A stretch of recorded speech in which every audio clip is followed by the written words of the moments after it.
Mystic Mac is back, and does Dustin Poirier even stand a chance against Islam Makhachev? Before we get into that, though, if you're new here, make sure you subscribe as we have brand new videos every single week. So, unless you're living under a rock, Dana White announced Islam Makhachev versus Dustin Poirier and Conor McGregor versus Michael Chandler.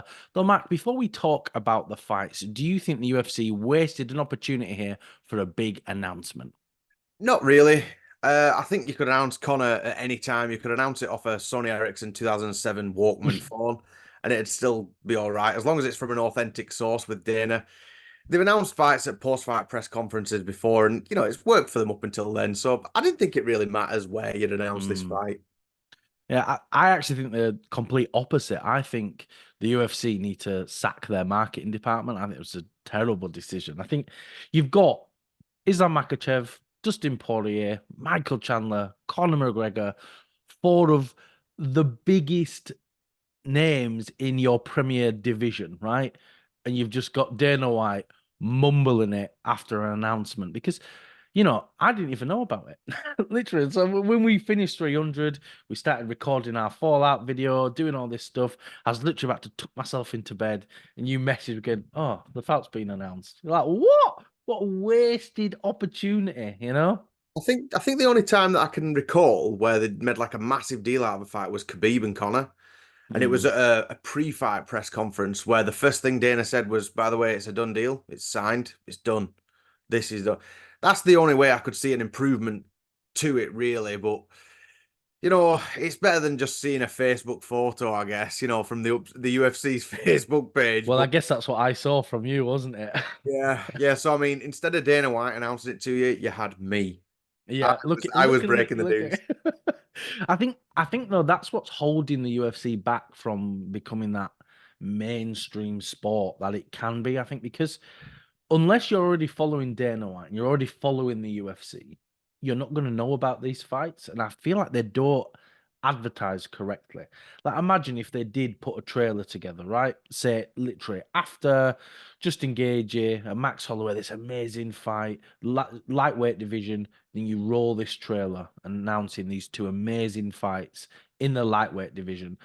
That will spread like wildfire. You can share that. Everyone's watching it. Everyone's interested.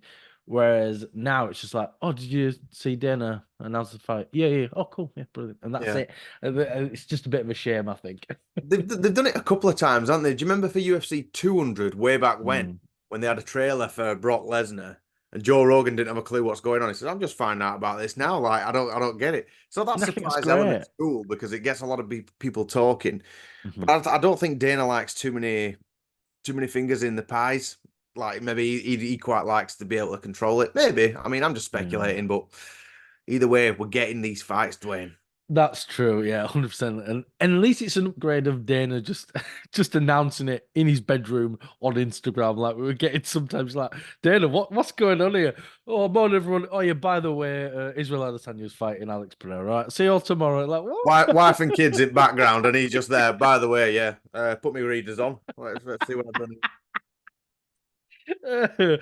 Right. Rather than me complaining about the announcements, let's talk about the actual fight. So, um, let's start with 302. Islam Makhachev is defending the lightweight title against Dustin Poirier. But does Dustin even deserve this title shot, Mark?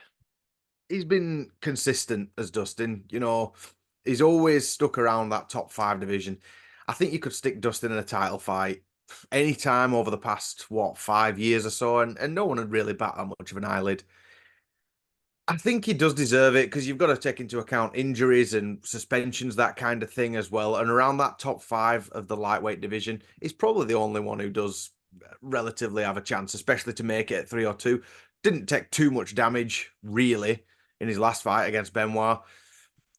Didn't secure the submission win, but he did get a spectacular knockout. Yeah, I think with Dustin, I think I expected when he lost to Justin that'd be the last time we'd ever seen him fight for a title. I thought it was kind of over for him near that top of the division. But I think this has been a real right place, right time for Dustin Poirier because Justin took this fight when he probably shouldn't have done, but he did it anyway. Good for us, really entertaining fight. Charles Oliveira fought our man. our man turned down the title shot straight after the Charles Oliveira fight. So you look at the top five, who's the highest ranked guy available, who's good to go? Oh, Dustin Poirier. He's coming Yeah. off a win, so he deserves it, right? I mean, he doesn't deserve it in the sense, but there's literally no one else. So yeah, line him up, get him up for a title fight, right? You've got to keep the division moving, though, don't you? Whilst all Oh, those top guys have fought, you think, well, the champion is sat there waiting for a title fight after defending it twice against a featherweight. So we've got to keep that bit moving as well. So sometimes it doesn't always make sense. You don't always get the number one ranked versus the champion. It doesn't always work like that. no. Now we've got to sort of mix and match and, play matchmaker, take someone from whatever Dustin's ranked, number 4 or something. 4, I think, yeah. Yeah, throw him up there against the champion. And you're like, well, sometimes it's got to just happen like that in order to keep the division moving at a great pace. Yeah, well, that brings me on to my next point perfectly. It's great to see Islam finally defending against a lightweight. It's not his fault, obviously, but do you think these two back-to-back fights with Volk, as entertaining as they were, have somewhat held this division in limbo? Because now you've had these top contenders all scrapping when they should have really been fighting for a title, shouldn't they? Well, the timing of the first Volk and Islam fight was perfect. It was, Mm, Volk going up, and it was a fight of the year contender, absolutely. The definitely. second fight, obviously, that was just Volkanovski showing off how massive his testicles are by taking on this fight on 2 weeks' notice, because he was meant to be fighting against Charles Oliveira. Yeah, It was a bit of a long layoff in between them because that was October, his last fight, and this one's going to be in what, June? June You think 1st, yeah. it's quite a distance, but at the same time, I'm just glad to see this lightweight title being defended against a lightweight. Definitely. It really felt like, with that first fight with Volk, like you were saying, that was timed perfectly. Volk deserved it. He proved himself as this top featherweight, and I'm very much against double champ status, but I think if anyone deserved that shot, it was Volk. So I'm so glad he jumped up and put on an amazing fight. And that second one, obviously, Oliveira pulled out. What's weird is Alexander Volkanovski has made weight and turned up for more Charles versus Islam fights than Charles has. That's Yeah, that's true. That's true. Yeah, not even his bloody um, weight. exactly.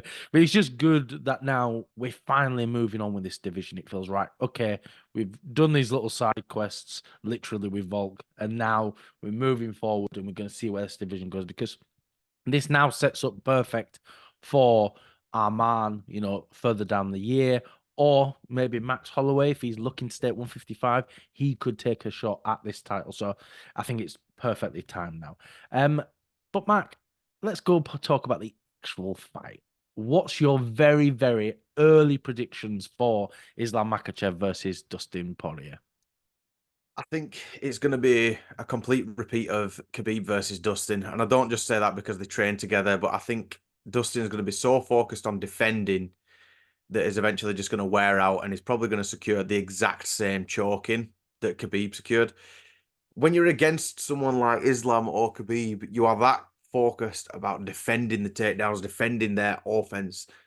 It's like, when can you really get the chance to get any Yeah. bloody damage off yourself?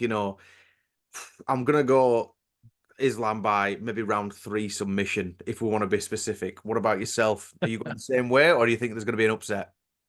No, I don't see an upset happening here. I think Dustin's almost a perfect fight for Islam. We've seen the way Dustin fights fighters like this, very strong grapplers. Look at Charles Oliveira, look at Khabib. He can't seem to quite handle that pressure. And I think Islam's going to put that pressure on Dustin. And when you suffer under high pressure, you either get crushed or you turn into a diamond, right? But with Dustin, I don't think his namesake's going to keep up this time. He's going to No get pun intended crushed. there. Pun very much intended. I had that prepared ages ago. I was like, oh, You what writing it word is down he as you're in using? toilet. Ah, that's a good one on your hand. Oh, that's One good. of the little lottery pens. Right, I've got it, I've got it. Everyone on YouTube will love that. All right, then. But yeah, I think Dustin's just going to get absolutely destroyed, right? He's just unfortunate because I'd love to see him do it. I really, really would, but I just don't see it happening. Do you think though Dustin has any chance at all? Do you think he could maybe pull off an upset? he absolutely does have a chance, but it's just how good Islam is, and it's that fighting style against Dustin's style that just makes this seem like it's going to be an absolute flattening for him. He does have a chance, but it's not a case like you look at the fight previously with Benoit Saint Denis. We all knew in that second round when Benoit comes out blowing out of his ass, right? Dustin's weathered the early storm, and now he can start really taking off his shots. Islam won't let up, and I think it's going to be quite dominating from start to finish. Of course, Dustin's a great boxer, and that's his best chance if Islam decides to stand with him. But other than that, the likelihood of that happening is probably slim to none. It's very, very low, isn't it? But don't forget, Islam does not have the chin that Khabib has. He does struggle. He has been dropped a handful of times, and he has even been finished with a big overhand before. I think it was at UFC 92. Was it Martinez, I think his name was? Or, Quite a while ago, though, isn't it? yeah, a long, long time ago. As Brendan Sharp seems to think it was Pantoja. But he has been finished before. And so, Dustin's team are going to take that and go, right, okay, we can see that he can be caught. So maybe he can catch him. I always hate that term, puncher's chance. It really does wind me up. But it is applicable here in that sense of Dustin could catch him. I think people need to remember anything can happen in this sport. Really, literally anything. I think puncher's chance is reserved for the likes of Islam Makhachev versus me. Like maybe that's more what they mean in there. As if I'd ever be able to make 155 though. Could give it a good go. Could give it a good go. Well, maybe if I cut my leg off. Now, Mark, let's move on to another fight. Obviously, I've got a massive boner. Well, very, very tiny boner for this next fight. Conor McGregor versus Michael Chandler has finally been announced. Two of my favorite fighters going at it in one of the best divisions in the sport. But, Mark, with how long we've been waiting for this fight, does it feel lackluster, less special? Is it more like, oh, finally they've announced it, rather than this excitement for, oh, what a big fight? To me personally, it's lackluster. We've been waiting for too long. We've had a full season of The Ultimate Fighter, back and forth messing around. We've had a film come out. We've had promos. We've had Michael Chandler turning up on Monday Night Raw, shouting for Conor McGregor as if he's going to be there just behind an announcer's table. I You're did like, love that, though. I did love it. I think there's just been too much. Don't get me wrong, at the time I'll be tuning in like the world will be, but for me, Yeah. it's just gone on for too long. They've both been quite inactive for a while, waiting for each other. I don't know. I don't know if we're going to get their masterful performance, what we first thought we might get. Are you still interested? Like, are you still Well, chomping at the bit for it? Well, that's the problem. Even as I'm the biggest Conor fanboy going. Everyone knows that. I'm the number one fan, as everybody knows. But the problem is, even for me, it's difficult to stay interested because when you know something's coming, it's difficult to stay excited for it, isn't it? It kind of felt like this fight's going to happen. It's not going to happen. Is it going to happen? When's it going to happen? What way? There's too many questions, too much waiting around. So even for me, this feels a lot lackluster than it should be. We're like, okay, right, it's finally going to happen in June. This should have felt like a huge moment in the sport, and it just feels like a little blip. Like, okay, it almost feels like another fight now, and which obviously it is. But with Connor, they're supposed to be these super events. This is right. He's come out. He's this big name, big moment. The whole world's going to be watching. Well, it's just another fight, and that's how it feels even for me. It Well, I shouldn't, think right? due to inactivity and the kind of whether you love him or hate him, he's a global superstar outside of Mm, the cage as well. But the actual fight record is turning into that, I believe, and with inactivity as well, where you're just going, "All right, oh, that'll be cool," and yeah, at the time that'll be cool. It's not 2016 anymore, and we've just got to sort of face reality of, right, okay, this fight will tell all. I think anyway. I yeah. think whether it's a lackluster performance or whether it's the best fight you've ever seen, I think this will tell us whether he's still that massive star and whether Michael Chandler is as well, to be honest with you. 100%. Well, that brings me on perfect to my next question. Connor's been out, what, 3 years now? And, he suffered that terrible leg snap. Do you think that Connor will be able to come back and recover from that injury, or do you think he just won't ever be able to pull it back? Well, you can't ever replicate what you had. That Yeah. was absolutely lightning in a bottle. His rise at featherweight. We'll never get them days back. But I don't have the rose tinted glasses for Conor McGregor. Again, you're the Mm, biggest fanboy, and everyone knows I don't care about Conor. He's just another fighter for me, you know. mm. But it's you'll never replicate that. But if he does get a knockout win here or like a spectacular finish, it'll be good, but I think everyone's going to be biting a little bit too early. Oh well, he deserves a title shot now. After that, you're like, off merit alone, come on. We spoke earlier about like things that do and don't make sense. That's just something that just wouldn't happen. Again, I'm reserved in a lot of my opinions here because I believe that this fight will know so much more after this. And it's quite hard to actually have a solid opinion about something and let something be the hill that I die on until we've seen Yeah, it go definitely. in the cage. 100%. And that's it with Conor, isn't it? It's like this fight is okay. Can he get back something? Obviously, he won't be ever the fight he was back in 2016. That's never going to happen, of course. But can he hold on to a few more straws and keep pushing forward? But the problem is, he will not be better. You cannot snap your leg in this way and come back better than you were. It's impossible. You will never be as good as you once were. He's going to come back slower, more timid, more hesitant. It's just a fact of life. Look at Anderson Silva. Look at Chris Weidman. They suffered these terrible leg breaks. And Silva just went on a big string of losses after that. These injuries can really change your life around. These are just normal blokes. They're not superheroes. If you snap your leg in two, it's not going to recover properly, is it? So he's not going to have that speed, that agility that he once had. Well, when in your job description you've got to be able to kick and take leg kicks, this is going to hinder your performance massively, isn't it? It's not just Yeah. like, oh, he hurt his toe a little bit. He stumped his toe on Wayne to cage. No, his leg snapped in half. Yeah. Mm. Shin. So you're like, well, yeah, this is going to hinder him massively. And again, that first big leg kick, you wonder, is he going to be a sitting duck or is he going to have a huge target on it? Who the hell knows? Again, this is what closer to the time, Dwayne. I think I'll be more excited than what I am now. Right now, this is just talk, isn't it? And we're just Yeah. discussing what ifs could happen. And it's not really something that I can get fully behind as of yet because it's a couple of months away yet. As soon as it gets there, maybe so. Especially that week. I can imagine you'll be like a kid at Christmas that week. Don't you worry. That I'll have an Irish flag up on there. I'm wearing a I can hat. I'll see be your living proper the 12 behind you. I can see that, yeah. I'll have to get a fresh bottle of that. But definitely, it is such a shame though because these are life-altering injuries out there that you can never really recover from them. But like you said, we'll have to see what it's like when Conor comes back. It's like Chris Weidman, when he came back and he said, "Oh, I'm going to throw a leg kick straight away." I was like, oh, "Please, Chris, don't do it." My heart was pumping. I was like, "Please, I do not want to see that again." Yeah, that's the thing that you've got to take into consideration though as well, don't you? I mean, that last fight with Dustin, I don't think you could really tell anything from that fight.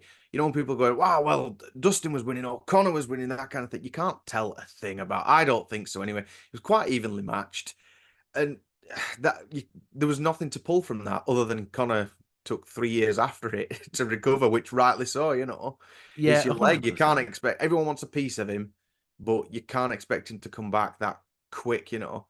Although he was off doing movies when I think that he should have been fighting. But hey, that's another story. I guess the fake fighting's a lot easier than the leg than Michael Chandler kicking the crap out of it, right? I guess so. Yeah, I know which one I'd prefer to do. Yeah, definitely. Right. So, Mark, a big narrative though coming into this though is that Connor's been out for a long time, but Chandler will have been away for 18 months by the time this fight comes around, and he's not getting any younger. Do you think he could come in and look quite rusty? I can't see Michael Chandler looking rusty, to be honest. I think it's just because of the high level competition that he's been facing, not just in the UFC, but over in Bellator as well. He's used to these high pressure environments. He knows his training regime. He's showed no sign of slowing down. We know his fighting style. Mhm. And I think it's going to be that or nothing. If ever he has a performance like, say, a lackluster Tony Ferguson one, I think that's the day when Michael Chandler says, "No, look, you know what? I'm going to go into something else." If it's anything other than Michael Chandler as we know him, I think he's done. And I can't see it happening, especially this is going to be the biggest fight of your career now, Michael. Yeah. So, pull something out of the bag. I don't think we're going to see him rusty at all. Yeah, I agree. I think he comes out so fit, always in shape. He's an excellent fighter. He's a well-rounded, but unfortunately, like we said before, he's got the fight IQ of a bag of potatoes. That's his only issue. That's his real issue as a fighter. But he's fantastic, and I think what's good for Michael Chandler, I think win, lose or draw this, he's going to come out a star. And that's what he's come to the UFC for, hasn't he? You can tell he's come here, right? I'm going to have as many fights as possible, get a bigger name as possible, and leave with a big pile of cash and make myself a name so that he can be on TV shows, on podcasts and make a living after. Because so many fighters struggle with that. Once they finish fighting, they don't have that name value. I think he was like on The Masked Singer or something as well, and he's been on like reality shows and stuff. And good for him, right? What would you rather put on a head, like some toy head, and sing a song, or get punched in the face by Conor McGregor? What are you gonna pick, right? So good for him. Yeah, I mean, and in this day and age, not to veer too far off your original point, but in this day and age, with social media being so rampant as what it is as well, there's more opportunities for him now. So the Definitely. sort of, I'd hate to call it lackluster, but the sort of mid carders, if you will, from 15 years ago that didn't ever achieve title picture fights, they're probably faltering a little bit, maybe even have to get another job. I don't know. I'm just speculating. I'm not saying Yeah. I know their income, but with someone like Michael Chandler, especially in America, he's going to be a huge star anyway. If he already is, but this fight is just going to elevate him a little bit more, especially if he's the guy to knock Conor McGregor out. Yeah, definitely. If he can beat Conor McGregor, it'll make him a household name. But I think even a loss, it'll still make him a household name. If he can put on an entertaining fight, that's all Chandler needs to do out of this. Come out, be entertaining, get that name value. That's what he seems like he's after. It's such a But good point that very, very quickly. Sorry, Dwayne, but yeah, that's fine. good point because me as not a Conor McGregor fan, people do remember who love Conor McGregor. They seem to remember, right? He beat Mendez for the interim. He beat Aldo for the featherweight. He beat Eddie Alvarez for the lightweight. And he beat Cowboy on his comeback fight. So they do seem to remember the other names as well. So Definitely. that's such a good point in that sense of maybe I'm talking more about I hate the word casual, but the people who don't view as often, they'll only tune in for a Conor McGregor The fight. They'll remember mainstream who's against. audience, yeah, Yeah, definitely. they'll And remember. that's what this and because that's what this fight is, isn't it? Conor McGregor versus Michael Chandler is a mainstream audience fight. There's no doubt about that. So he's going to come out and hopefully be that household name either way.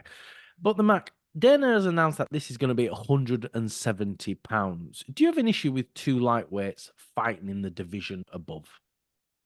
When it's this caliber of a fight, not really. I mean, I thought it'd be a bit strange if they did do 185 like Conor joked on that first episode of Ultimate Fighter.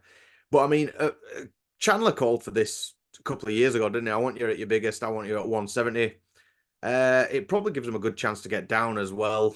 Mm, Well, get to that healthy weight class.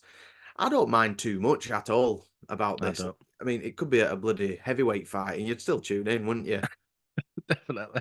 Another thing, just going back to where where Conor was saying, oh, he's going to fight at 185 and all this stuff. And people bite on that stuff so quickly. Oh, he's going to fight in two divisions above. And, oh, he's actually 260. It's like, he's joking, you idiots. He's making a joke. He literally said it, right? Having a glass of wine on his video on New Year's Eve and did a big mock James Bond villain laugh. It's like, he's joking. Are you stupid? MMA fans, they just like the ones who just sit there watching clickbait, the headline readers, you want to call them that, they just bite on absolutely anything, though, don't they?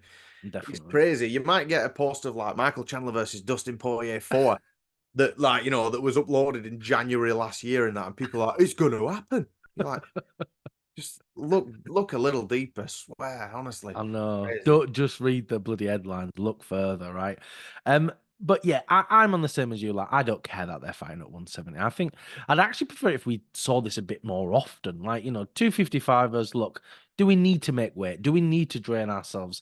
Let's just scrap. We know what division we're in. Let's just have a good fight, a healthy fight, and then we can still fight within the division we want to. Because, like, don't forget, Islam Makhachev got a title shot after winning two catchweight fights in a row against Dan Hooker and Bobby Green, right? I think they were at 170. So, like, if our champion can do that and get a title shot off it, Who cares what the other fighters do in that division? Let them be healthy. That's my opinion on it. Especially like you said, when it's this caliber of a fight, it doesn't matter. It's not for a title. So No. just let them fight. Just let's stop all the suspense and coulda, woulda, shoulda, and just get them in both in the cage and lock the door. Let it last 15 rounds. Who cares? As long as we've got them both fighting in there, you know. I tell you what, that day though, don't walk under any ladders. Don't stand on any cracks. This fight needs to actually happen after the length of time that it's been. Don't open an umbrella indoors that day, Dwayne. Everything's got to be perfect, doesn't it? You Yeah. know. But I thought that was going to happen with 300 as well. I thought, oh, there's a big card here. A lot of people could pull out, but that went off without a stitch, so that was By good. that you mean Charles Oliveira, let's face it. Yeah, literally. That's the only fight I was worried about. But then, Mark, so a big issue with Conor McGregor card is they're often very top heavy. You've got Conor McGregor versus his opponent and everybody else, right? It's almost like they don't care because I get it. The UFC going, right, we've got this big marquee star. We don't need to sell this fight. You know, it's going to sell anyway. So let's just stick any randomers on it. Do you think we're going to get a good card with Conor versus Chandler, or is it just going to be that big main event? Well, I think we can, whoever's on there, whether they're well-known names or not, it's a great chance to show off your skills, isn't it? You know, you're on a Yeah. Conor McGregor card. The world is watching. People have paid for the pay-per-view. So let's put on the best performance of your lifetime. You'd think that in theory, but you look at the past ones and they're not very good, are they?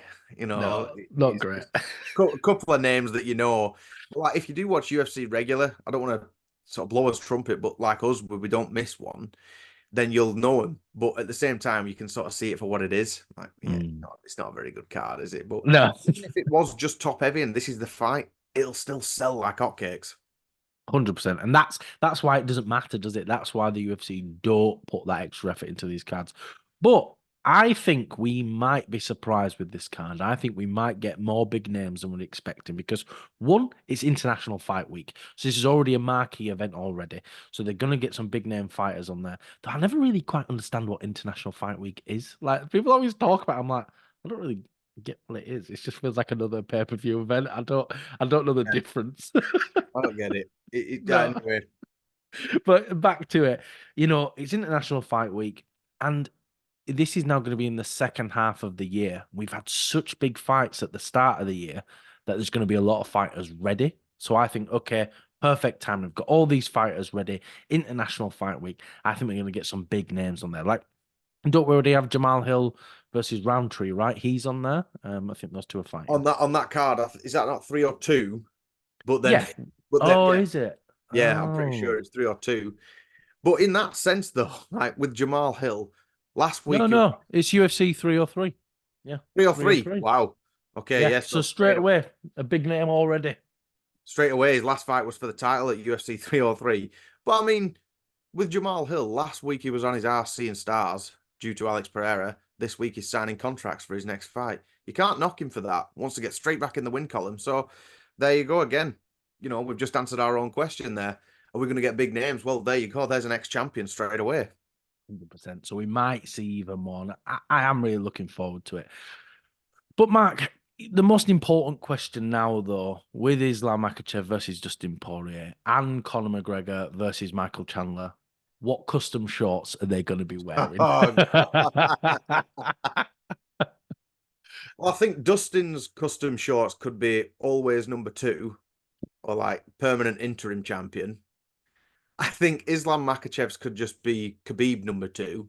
I think Conor McGregor's could potentially just be has been, and Michael Chandler's just champ, obviously.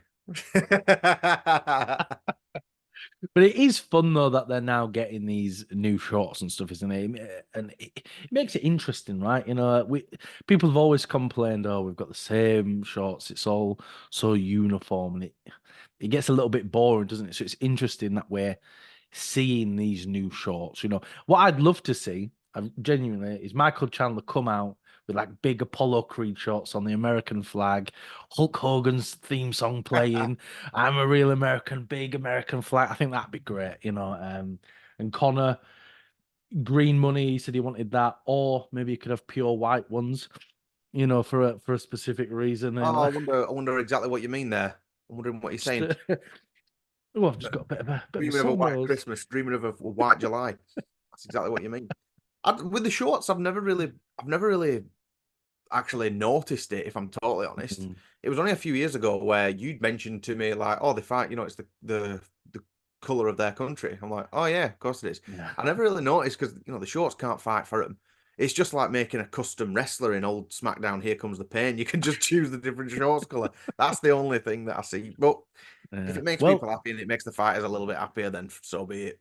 yeah, definitely. Not to just dip off too much and talk about wrestling because I know people get a bit upset about wrestling. But even WWE are moving into that sort of branded shorts. Like Sheamus wore a pair of WWE shorts the other day, and they looked very similar to sort of the Venom ones. Very, very similar sort of style. So we may see some wrestlers wear that kind of style as well. But I'm not a big fan of. But it is what it is. You may And even see Sheamus cash in on the Michael Chandler v Conor McGregor fight. I'm the real Irish. Comes in and brogue kicks Conor. that would be good. I'd love Yeah. that. The old double cross. But whatever these guys are wearing, it doesn't really matter. And I cannot wait for these two massive fights. Thank you everyone for watching. If you can like, comment, and subscribe, it really does help us out.